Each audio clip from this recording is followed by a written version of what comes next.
and this is basically a masterclass in pitching. So ladies and gentlemen, please put your hands together as you help me welcome. That is Mr. Christian Goy, who is the venture builder and technology professional, here to speak on how to be masterful in pitching. Ladies and gentlemen, a warm round of applause. Thank you so much, Christian. Thank you very much for the introduction. I'm seeing there is not a lot of people that watch soccer here. Everyone is sober. So nobody woke up at 3 o'clock to watch South Africa? I woke up. Oh, okay. All right, so the discussion of today will be about pitch for funding. So what we'll essentially go through is learn about why funders invest in people and businesses and not just ideas. We'll also go through the questions every investor, lender, or grantor actually wants you to answer. And also, how to build trust through evidence, validation, and clear growth plan. And last, now we'll just put all the elements together in order for us to see what a winning pitch looks like. Do you guys like stories? Yes. Are you sure? Yes. Okay, is there any Mama Joanna here? Mimi Joanna? Nobody. Who is here?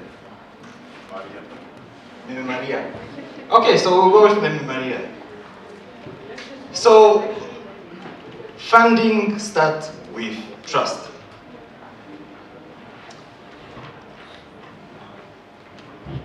We'll start now with Mimi Maria. So, Mimi Maria is somebody that was born in the 1920s, where you had gold more valuable than anything. And Mimi Maria had Mimi Joanna as a cousin. So Mimi Joanna came to Mimi Maria and asked for money. I need 3,000 gold in order for me to start a business. If you were Mimi Maria, would you give your gold or not? No. Not. It depends on what? On the story. On the story. Well, it's your cousin. She wants to build, this old big shop that is going to sell food, where people can get anything that they want from the shop. She knows that a lot of people go very far in order for them to procure their food. So the shop will be closer and it will be best for everyone. Will you give the money or not? It depends. Okay, so what Mimi Maria did was consulting somebody else. Somebody that is very good with money, a wise person. And the wise person taught Mimi Maria 3 things. Number 1, the person that is coming to borrow either has a property, has an income, or only has dreams. So you need to understand which one they are. And apart from that, you also need to understand this other element. Can you trust that person? Can that person execute on what they are promising? Is there any real demand? Is Mimi Joanna opening the shop just because she wants to earn a shop? Or is there specific items that people need that she needs to sell? And lastly, what will the fund do for the business? So, long story short, every time that you stand in front of a board, in front of funders, these questions they are also wondering the same thing. Can I trust you? Everything that you're pitching about, are you able to execute? You can tell them a lovely story about going to the moon and back, but are you able to execute? As well, is the demand real? Are people wanting to go to the moon and leave the earth? You know. So I'm pretty sure that all of us are entrepreneurs here, right? Myself, I am. And to give you a little bit of background about myself, I ran 3 ventures, 2 of them that failed, and I still have 1 that is running. And the 2 other ones failed because I didn't know everything that I needed to know. So I started learning. The first question that I want to ask you is, how can you create trust in me as a funder to give you the money, to give you what you need?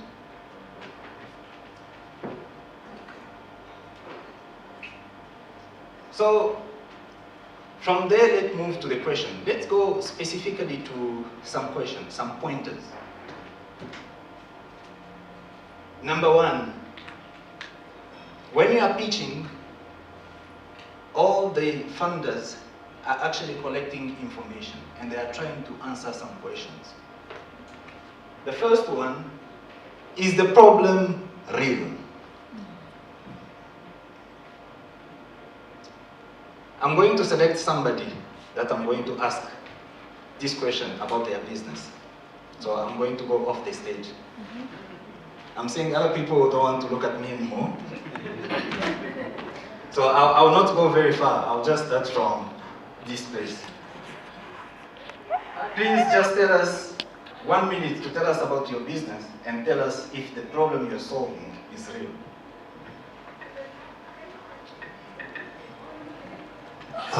My business is maybe a furniture manufacturer. As we all know that furniture manufacturing is a very, very, very big industry, and probably we are only able to cater for 10% of the 90% is coming out of the country. So meaning in the country, we've got a lot of demand in manufacturing furniture. Hey, please give him a round of applause. No, please let's do better because the next person is you. All right. So this question, every time that you are asked, is the problem real? It's not about you saying yes or no. That's not how you answer that question. You have to go through evidence. And when we speak about evidence, it means you have to do your homework, which is market research. And through your homework, you should be able to answer to some questions. And thank you so much because you touched at some elements that are very important. Number 1, what is your total addressable market? When you speak about Namibia, 3 million people, all right, no problem. So that means if your company succeeds to reach each and every single customer, the revenue will come from each and every Namibian. But, okay, we have to move to the next. Serviceable, addressable market, SAM. This is just the portion that is reachable and serviceable. And we have to go down again to what we call SOM, serviceable, obtainable market. These are the people that you are going to sell your product to, which are also called the market share. My brother here mentioned about a percentage of export that is getting into Namibia, and the manufacturing is very low. So when you're answering your question, you need to mention that. Mention what is your TAM, what is your SAM, what is your SOM. Number 2, is your solution valuable? And again, all these answers are not for you to say yes or no, because everybody can say yes, everybody can say no, depending on their own perspective. So every time you're asked about, is your solution valuable, they will want to know what is your value proposition. How do you differentiate yourself from others? Everybody uses pens, right? The one that I have is not the one that Sir has. It's not the one that somebody else has. But they are all pens. That when we went to the shop, Sir decided to choose that pen, I took this one, and then another person chose another one. They are all pens, but they are all, you can differentiate them. So, when you're answering about, is your solution valuable, you need to take in consideration, why should a customer leave all the other ones and come to you? Third question, can you deliver? And we are all in Namibia, we all know stories that are told around, that some of us also experienced. Perhaps there is, I don't know if I should call it a tender. I have to speak under correction. A tender that was issued to company X to complete work in 2 years. And then after 2 years, we see that the work is still not completed. And this speaks also at this question, can you deliver? And when we speak about can you deliver, you have to look at the skills. Do you have a team? What are the skills that your team has? You have to look at the commitment. All those things are taken into consideration. Number 4, what impact will funding have? The fund, the money that you are receiving, will have which impact on your business? And this just refers to how will it help the business grow? How are you going to use the money? How are you going to spend it? We all have colleagues, entrepreneurs that applied for funding in order for them to spend 60% of it on salaries, wages. Is that the right way? So every time that you are doing the calculations, when you are asking for money, we know that the money needs to help the business grow. So what is your plan? How much are you going to spend on your staff? How much are you going to spend on ensuring that the business reaches the next level? That you grow your customer base, that you increase your revenue. This is number 4. So, to put it in a very short form, I put it on my left. A pitch isn't about convincing people that your idea is good. The pitch is about reducing risk and building confidence. You are showing to the next person that the money that will be invested into the business will create value. Any questions? Do we all agree? Are we sure? Yes or no? Everyone is still sleeping? Are we awake? Yes, we are awake. Awesome. So, let's move to the next. I will stand this side. To make it very easy, we can use this formula. And I had to make it very intentional so that it speaks by itself, the title of the slide. Building trust before seeking funding.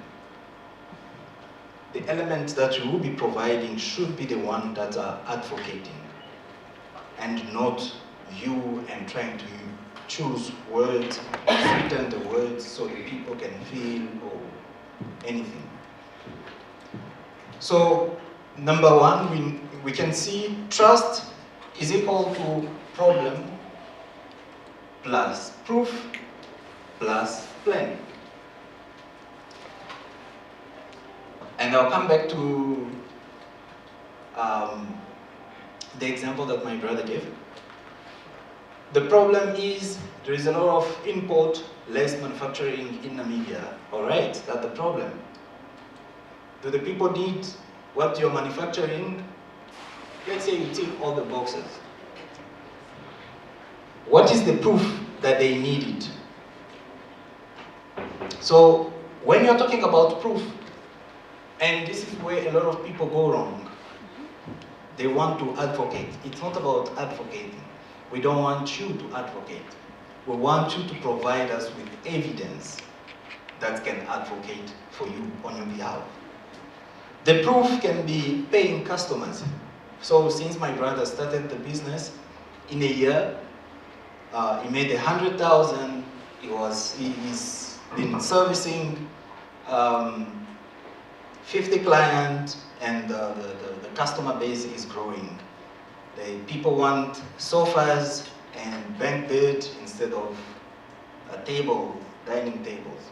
That is evidence that we can see from the proof that is provided. It can be a pilot project where you are trying out, testing out your product or your service to get feedback from the users, the customers. And the plan.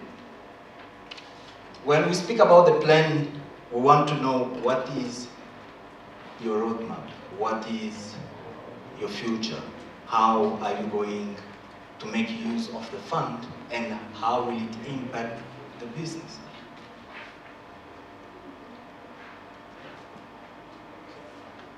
So when you have a clear strategy for growth, and you have evidence or proof that your product is needed, and you have identified your market, you've identified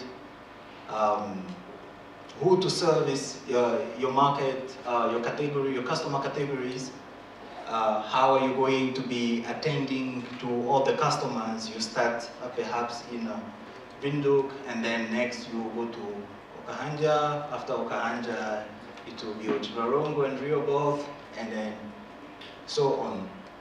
You have a clear plan, then it makes it easier. And to summarize again, to summarize everything, evidence should speak louder than the enthusiasm that you have. We're not saying you should come very tired. What we are saying is the energy that you bring should align with the evidence that you are bringing forward. When you're asked a question about which type of product do the people in Windhoek want, you should be able to say, according to the survey that was done, it's sofas that are more needed, it's banker beds that are more needed. And out of 1,000 people that participated into the survey, we have 80% of them that responded A, B, and C.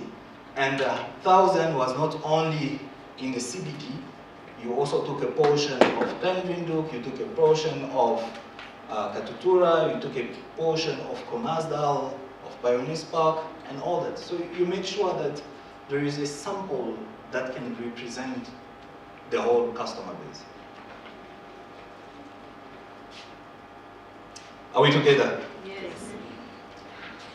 All right. So then we go to the next one. And since we have now the understanding behind what the funders are looking for to see in you or to get from you, we have the understanding of what we should present. what is the formula that we have. Now let's go straight forward to what should your pitch contain. Most of the pitches are actually 1 to 3 minutes, and others 5 minutes. And I can tell you from experience, funders receive a lot of pitches per day. And when you are given the opportunity to speak, in 1 minute, I don't understand what you are saying, please just know that the remaining of the time you're just wasting it. So you need to know how to articulate in a way that the questions that we mentioned previously are actually being addressed, answered. So in your pitch, these are the elements that you should put in. There should be a problem, clear problem. Your problem statement should be understandable before anybody comes to you and asks a question. They should be able to understand by themselves. Because of course, when decisions are made, they are made behind doors and you are not there. So if it's not clear, then we are sorry. Number 2, the solution. The solution should speak to the problem itself.